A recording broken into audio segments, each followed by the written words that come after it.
Welcome to Dweller of the Dark. We are a channel honoring the yellowed and blackened bones of many prominent authors. We will be digging up several obscure, strange, and forgotten authors who influenced many of the great horror, science fiction, and fantasy writers today. More tales of the horrifying, obscure, strange, and forgotten are climbing out of the tombs. Subscribe, comment, like, donate, or I'll send Thaddeus Forge to steal your heathen soul. Unknown horror masters, send us ghoulish delights for the Skull and Bones collection. Your pound of writer's flesh will continue to feed our ghouls for now. Books, websites, podcasts, in the links below. Children of Horror, Legion of Ghouls.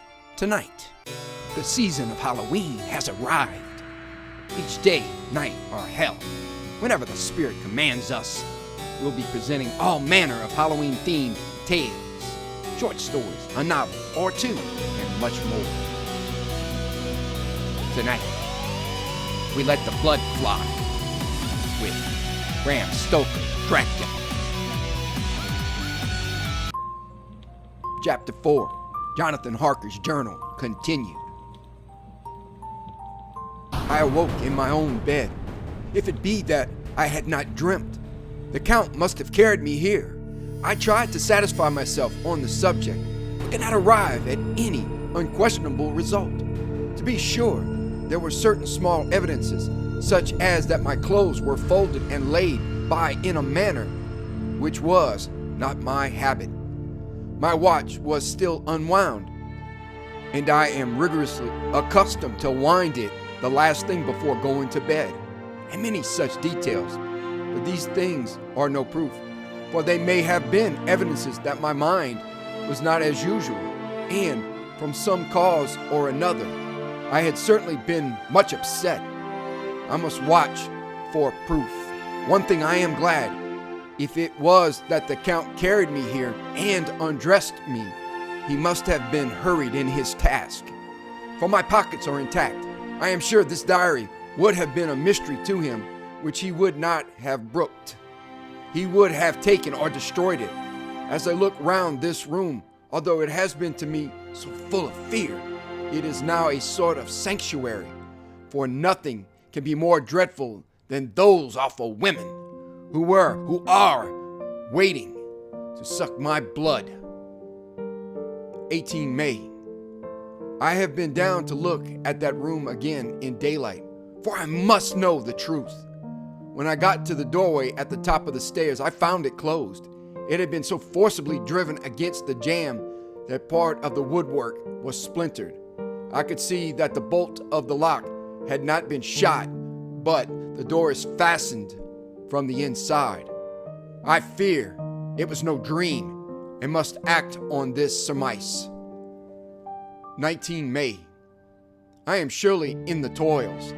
Last night the Count asked me in the suavest tones to write 3 letters, one saying that my work here was nearly done and that I should start for home within a few days, another that I was starting on the next morning from the time of the letter, and the third that I had left the castle and arrived at Bistritz. I would fain have rebelled, but felt that in the present state of things it would be madness to quarrel openly with the Count whilst I am so absolutely in his power, and to refuse would be to excite his suspicion and to arouse his anger. He knows that I know too much, and that I must not live, lest I be dangerous to him. My only chance is to prolong my opportunities. Something may occur which will give me a chance to escape. I saw in his eyes something of that gathering wrath, which was manifest when he hurled that fair woman from him. He explained to me that posts were few and uncertain, and that my writing now would ensure ease of mind to my friends. And he assured me with so much impressiveness that he would countermand the later letters, which would be held over at Bistritz until due time in case chance would admit of my prolonging my stay. That to oppose him would have been to create new suspicion. I therefore pretended to fall in with his views and asked him what dates I should put on the letters. He calculated a minute and then said, "The first should be June 12th, the second, June 19th, and the third, June 29th. I know now the span of my life. God help me! 28 May. There is a chance of escape, or at any rate, of being able to send word home. A band of Zagani have come to the castle and are encamped in the courtyard. These Zagani are gypsies. I have notes of them in my book. They are peculiar to this part of the world, though allied to the ordinary gypsies all the world over. There are thousands of them in Hungary and Transylvania who are almost outside all law. They attach themselves as a rule to some great noble or boyar and call themselves by his name. They are fearless and without religion, save superstition, and they talk only their own varieties of the Romani tongue. I shall write some letters home and shall try to get them to have them posted. I have already spoken them through my window to begin acquaintanceship. They took their hats off and made obeisant and many signs, which, however, I could not understand any more than I could their spoken language. I have written the letters. Mina's is in shorthand, and I simply asked Mr. Hawkins to communicate with her. To her I have explained my situation, but without the horrors, which I may only surmise. It would shock and frighten her to death were I to expose my heart to her. Should the letters not carry, then the Count shall not yet know my secret or the extent of my knowledge. I have given the letters. I threw them through the bars of my window with a gold piece and made what signs I could to have them posted. The man who took them pressed them to his heart and bowed, and then put them in his cap. I could do no more. I stole back to the study and began to read, as the Count did not come in. I have written here. The Count has come. He sat down beside me and said in his smoothest voice as he opened 2 letters, "These Sigani has given me these, of which, though I know not whence they come, I shall of course take care. See? He must have looked at it. One is from you, and to my friend Peter Hawkins. The other." Here he caught sight of the strange symbols as he opened the envelope, and the dark look came into his face, and his eyes blazed wickedly. "The other is a vile thing, an outrage upon friendship and hospitality. It is not signed. Well, so it cannot matter to us." And he calmly held letter and envelope in the flame of the lamp till they were consumed. Then he went on. "The letter to Hawkins, that I shall of course send on, since it is yours. Your letters are sacred to me. Your pardon, my friend, that unknowingly I did break the seal. Will you not cover it again?" He held out the letter to me, and with a courteous bow handed me a clean envelope. I could only redirect it and hand it to him in silence. When he went out of the room, I could hear the key turn softly. A minute later, I went over and tried it, and the door was locked. When, an hour or 2 after, the Count came quietly into the room, his coming awakened me, for I had gone to sleep on the sofa. He was very courteous and very cheery in his manner, and seeing that I had been sleeping, he said, "So, my friend, you are tired. Get to bed. There is the surest rest. I may not have the pleasure to talk tonight, since there are many labors to me, but you will sleep, I pray." I passed to my room and went to bed, and strange to say, slept without dreaming. Despair has its own calms. 31 May. This morning when I woke, I thought I would provide myself with some paper and envelopes from my bag and keep them in my pocket so that I might write in case I should get an opportunity. But again, a surprise. Again, a shock. Every scrap of paper was gone, and with it, all my notes, my memoranda relating to railways and travel, my letter of credit, in fact, all that might be useful to me were I once outside the castle. I sat and pondered a while, and then some thought occurred to me, and I made search of my portmanteau and in the wardrobe where I had placed my clothes. The suit in which I had traveled was gone, and also my overcoat and rug. I could find no trace of them anywhere. This looked like some new scheme of villainy. 17 June. This morning, as I was sitting on the edge of my bed, cudgeling my brains, I heard without a cracking of whips and pounding and scraping of horses' feet up the rocky path beyond the courtyard.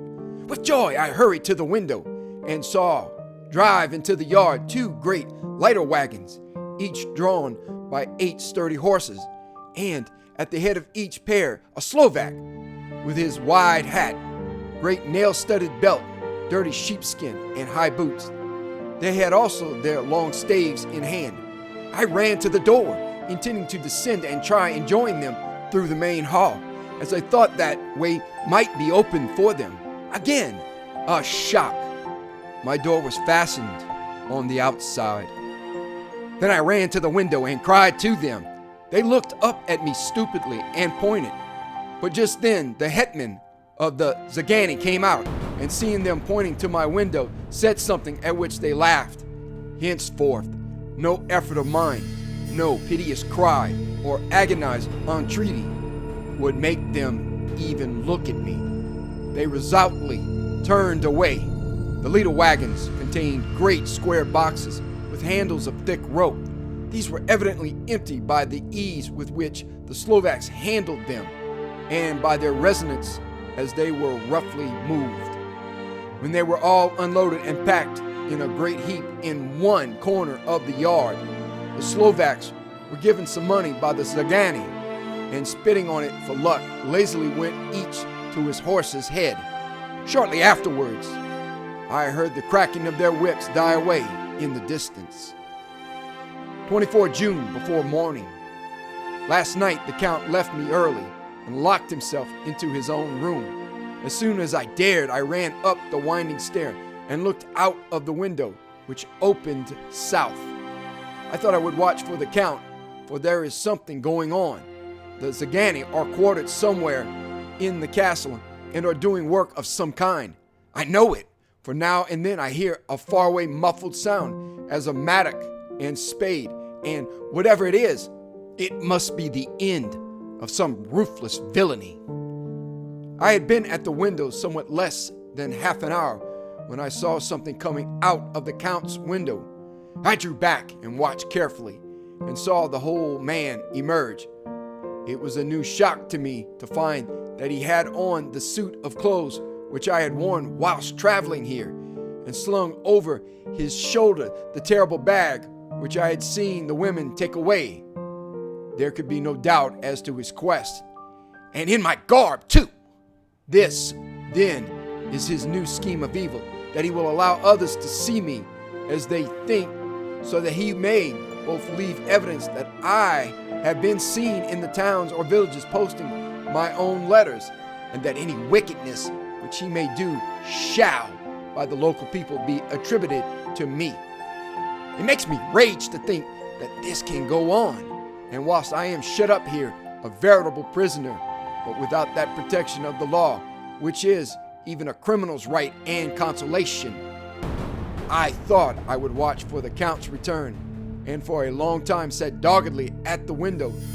Then I began to notice that there were some quaint little specks floating in the rays of the moonlight. They were like the tiniest grains of dust, and they whirled round and gathered in clusters in a nebulous sort of way. I watched them with a sense of soothing, and a sort of calm stole over me. I leaned back in the embrasure in a more comfortable position so that I could enjoy more fully the aerial gamboling. Something made me start up, a low, hideous howling of dogs somewhere far below in the valley, which was hidden from my sight.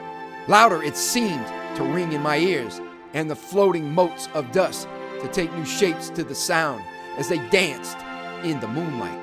I felt myself struggling to awake to some call of my instincts. Nigh, my very soul was struggling, and my half-remembered sensibilities were striving to answer the call. I was becoming hypnotized. Quicker and quicker danced the dust. The moonbeams seemed to quiver as they went by me into the mass of gloom beyond. More and more they gathered till they seemed to take dim, phantom shapes. And then I started, broad awake and in full possession of my senses, and ran screaming from the place. The phantom shapes, which were becoming gradually materialized from the moonbeams, were those of the 3 ghostly women to whom I was doomed. I fled and felt somewhat safer in my own room, where there was no moonlight and where the lamp was burning brightly. When a couple of hours had passed, I heard something stirring in the Count's room, something like a sharp wail quickly suppressed, and then there was silence, deep, awful silence, which chilled me. With a beating heart, I tried the door, but I was locked in my prison and could do nothing. I sat down and simply cried. As I sat, I heard a sound in the courtyard without, the agonized cry of a woman. I rushed to the window and, throwing it up, peered out between the bars. There indeed was a woman with disheveled hair, holding her hands over her heart as one distressed with running. She was leaning against a corner of the gateway. When she saw my face at the window, she threw herself forward and shouted in a voice laden with menace, "Monster, give me my child!"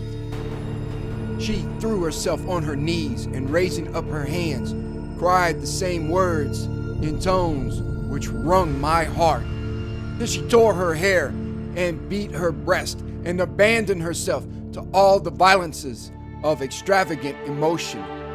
Finally, she threw herself forward, and though I could not see her, I could hear the beating of her naked hands against the door.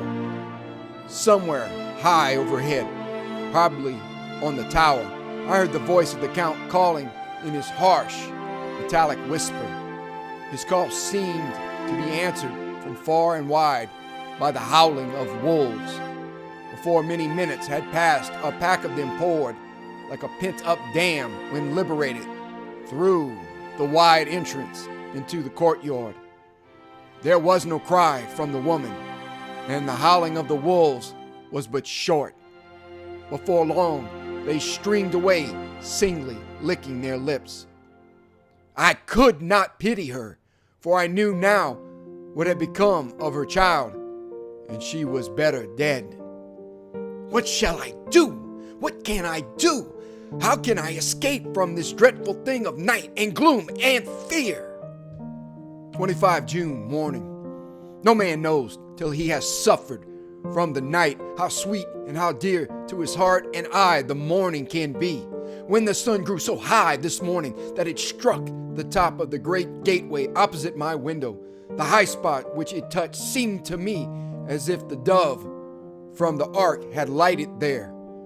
My fear fell from me as if it had been a vaporous garment which dissolved in the warmth. I must take action of some sort whilst the courage of the day is upon me. Last night, one of my post-dated letters went to post, the first of that fatal series which is to blot out the very traces of my existence from the earth. Let me not think of it. Action! It has always been at nighttime that I have been molested or threatened, or in some way in danger or in fear. I have not yet seen the Count in the daylight. Can it be that he sleeps when others wake, that he may be awake whilst they sleep? If I could only get into his room! But there is no possible way. The door is always locked.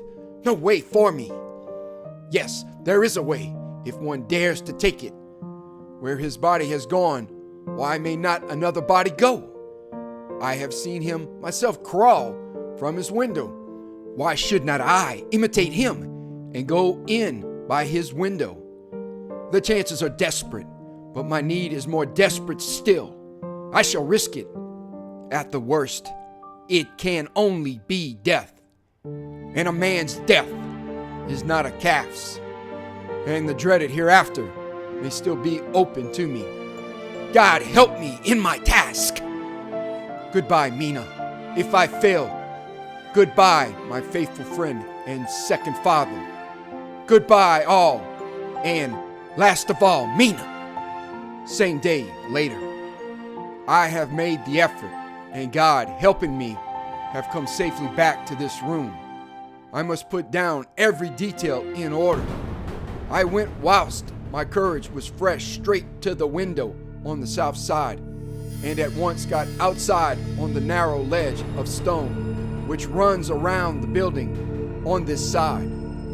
The stones are big and roughly cut, and the mortar has by process of time been washed away between them. I took off my boots and ventured out on the desperate way. I looked down once so as to make sure that a sudden glimpse of the awful depth would not overcome me. But after that kept my eyes away from it. I knew pretty well the direction and distance of the Count's window, and made for it as well as I could, having regard to the opportunities available. I did not feel dizzy. I suppose I was too excited, and the time seemed ridiculously short till I found myself standing on the windowsill and trying to raise up the sash. I was filled with agitation, however, when I bent down and slid feet foremost in through the window. Then I looked around for the Count, but with surprise and gladness made a discovery. The room was empty. It was barely furnished with odd things which seemed to have never been used. The furniture was something the same style as that in the south rooms and was covered with dust. I looked for the key, but it was not in the lock, and I could not find it anywhere. The only thing I found was a great heap of gold in one corner.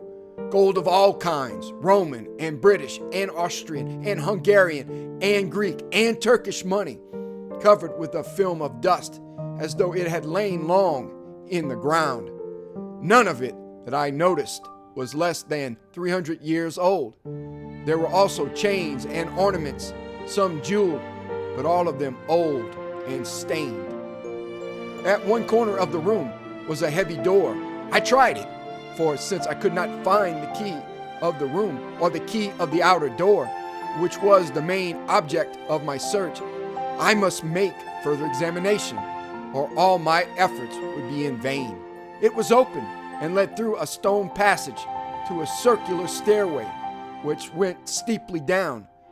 I descended, minding carefully where I went, for the stairs were dark, being only lit by loopholes in the heavy masonry. At the bottom there was a dark, tunnel-like passage, through which came a deathly, sickly odor, the odor of old earth newly turned. As I went through the passage, the smell grew closer and heavier.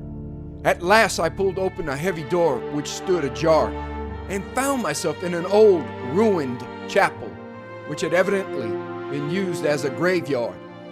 The roof was broken, and in two places were steps leading to vaults, but the ground had recently been dug over, and the earth placed in great wooden boxes, manifestly those which had been brought by the Slovaks. There was nobody about, and I made search for any further outlet, but there was none. Then I went over every inch of the ground so as not to lose a chance. I went down even into the vaults, where the dim light struggled, although to do so was a dread to my very soul. Into two of these I went, but saw nothing except fragments of old coffins and piles of dust. In the third, however, I made a discovery. There, in one of the great boxes, of which there were 50 in all, on a pile of newly dug earth, lay the Count. He was either dead or asleep. I could not say which, for the eyes were open and stony, but without the glassiness of death. and the cheeks had the warmth of life through all their pallor. The lips were as red as ever, but there was no sign of movement, no pulse, no breath, no beating of the heart. I bent over him and tried to find any sign of life, but in vain. He could not have lain there long, for the earthly smell would have passed away in a few hours. By the side of the box was its cover, pierced with holes here and there. I thought he might have the keys on him, but when I went to search, I saw the dead eyes, and in them, dead though they were, such a look of hate, though unconscious of me or my presence, that I fled from the place, and leaving the Count's room by the window, crawled again up the castle wall. Regaining my room, I threw myself panting upon the bed and tried to think. 29 June. Today is the date of my last letter, and the Count has taken steps to prove that it was genuine, for again I saw him leave the castle by the same window and in my clothes. As he went down the wall, lizard fashion, I wished I had a gun or some lethal weapon that I might destroy him, but I feared that no weapon wrought alone by man's hand would have any effect on him. I dared not wait to see him return, for I feared to see those weird sisters. I came back to the library and read there till I fell asleep. I was awakened by the Count, who looked at me as grimly as a man can look as he said, "Tomorrow, my friend, we must part. You return to your beautiful England, I to some work which may have such an end that we may never meet. Your letter home has been dispatched. Tomorrow I shall not be here, but all shall be ready for your journey. In the morning come the Zagani, who have some labors of their own here, and also come some Slovaks. When they have gone, my carriage shall come for you, and shall bear you to the Borgo Pass to meet the diligence from Bukovina to Bistritz. But I am in hopes that I shall see more of you at Castle Dracula." I suspected him and determined to test his sincerity. Sincerity! It seems like a profanation of the word to write it in connection with such a monster. So I asked him point blank, "Why may I not go tonight?" "Because, dear sir, my coachman and horses are away on a mission." "But I would walk with pleasure.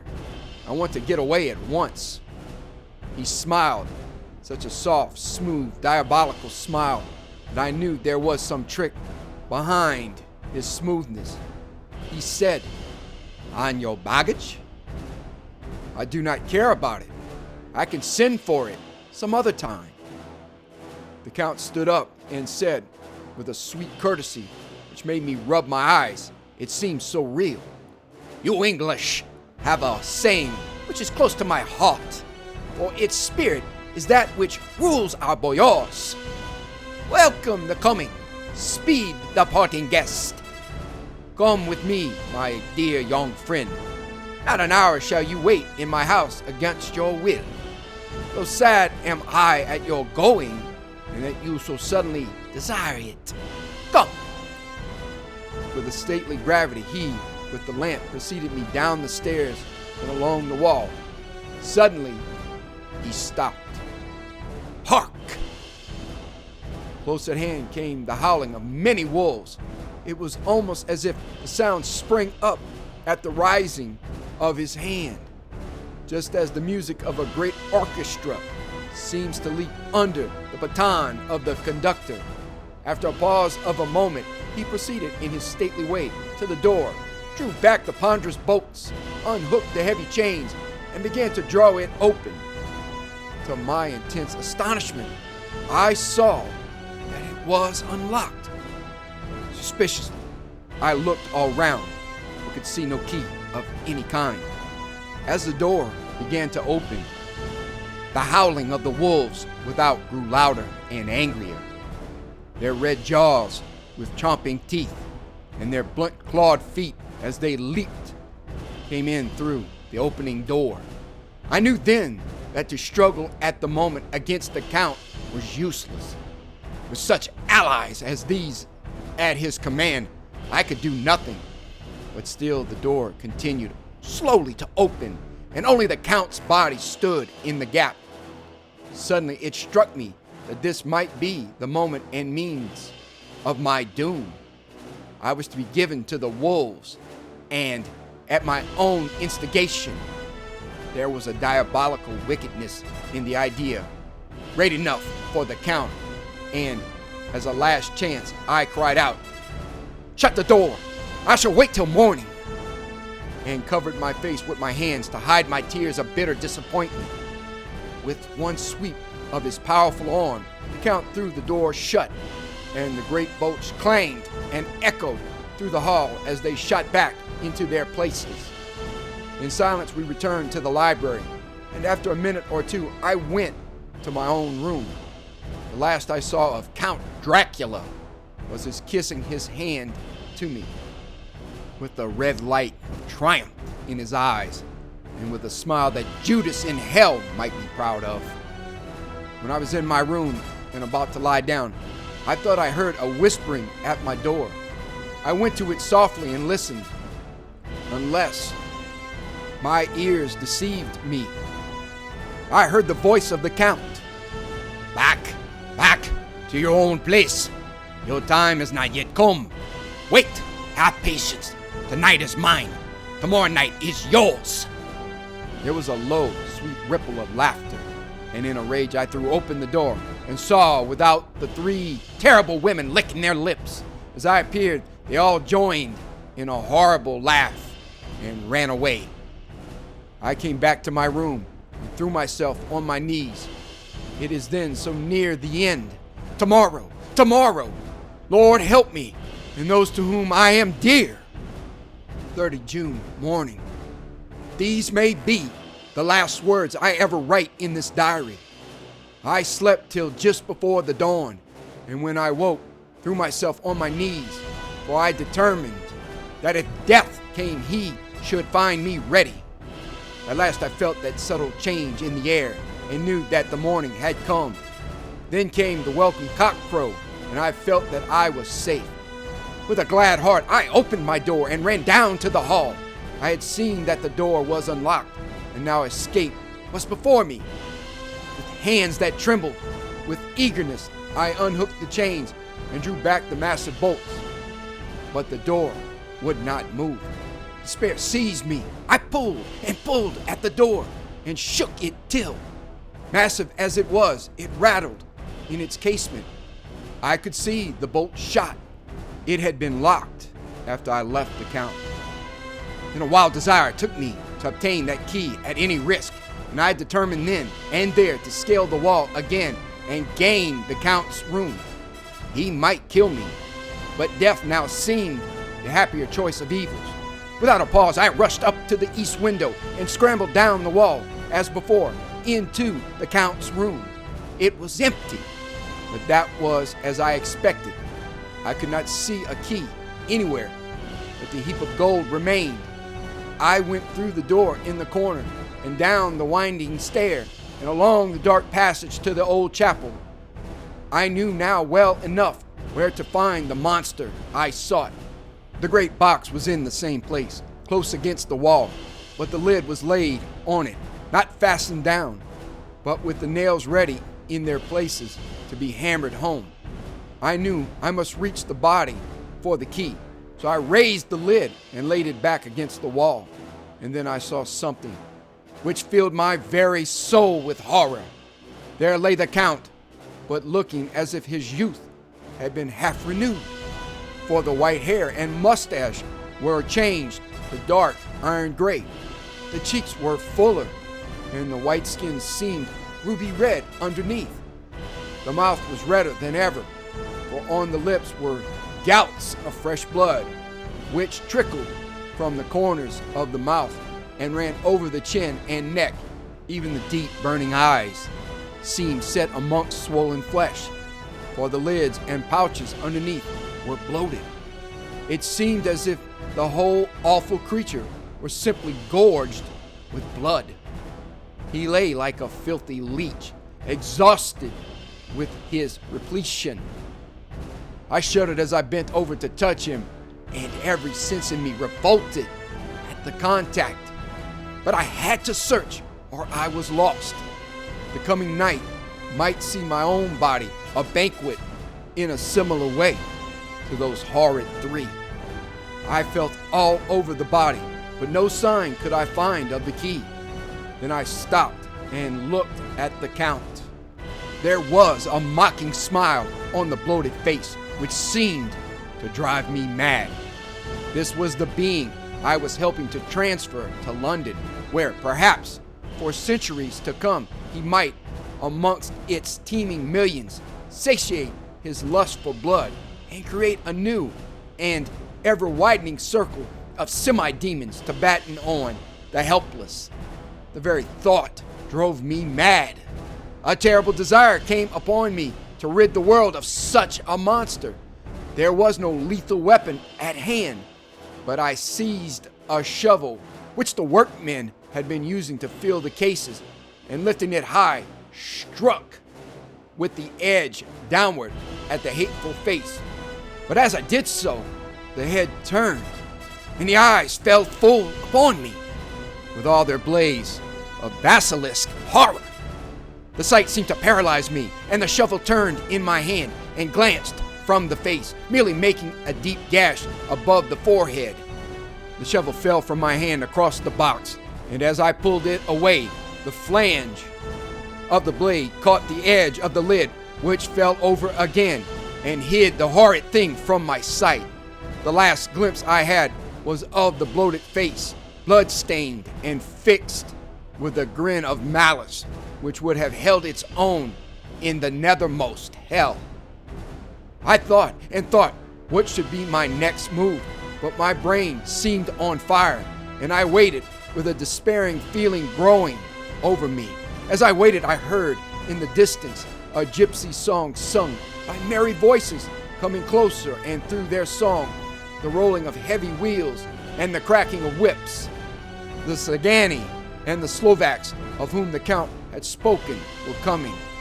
With a last look around and at the box which contained the vile body, I ran from the place and gained the Count's room, determined to rush out at the moment the door should be opened. With strained ears I listened and heard downstairs the grinding of the key in the great lock and the falling back of the heavy door. There must have been some other means of entry, or someone had a key for one of the locked doors.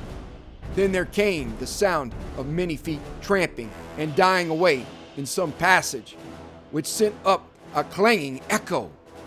I turned to run down again towards the vault, where I might find the new entrance. But at the moment there seemed to come a violent puff of wind, and the door to the winding stair blew to with a shock that set the dust from the lintels flying. When I ran to push it open, I found that it was hopelessly fast. I was again a prisoner, and the net of doom was closing round me more closely. As I write, there is in the passage below a sound of many tramping feet, and the crash of weights being set down heavily, doubtless the boxes with their freight of earth. There is a sound of hammering. It is the box being nailed down. Now I can hear the heavy feet tramping again along the hall, with many other idle feet coming behind me. The door is shut, and the chains rattle. There is a grinding of the key in the lock. I can hear the key withdraw. Then another door opens and shuts. I hear the creaking of lock and bolt. Hark! In the courtyard and down the rocky way the roll of heavy wheels, crack of whips, and the chorus of the Sagani as they pass into the distance. I am alone in the castle with those awful women. Whoa! Mina is a woman, and there is naught in common. They are devils of the pit, I shall not remain alone with them. I shall try to scale the castle wall farther than I have yet attempted. I shall take some of the gold with me, lest I want it later. I may find a way from this dreadful place, and then away for home, away to the quickest and nearest train, away from this cursed spot, from this cursed land, where the devil and his children still walk with earthly feet. At least God's mercy is better than that of these monsters, and the precipice is steep and high. At its foot, a man may sleep as a man. Goodbye, all. Mina.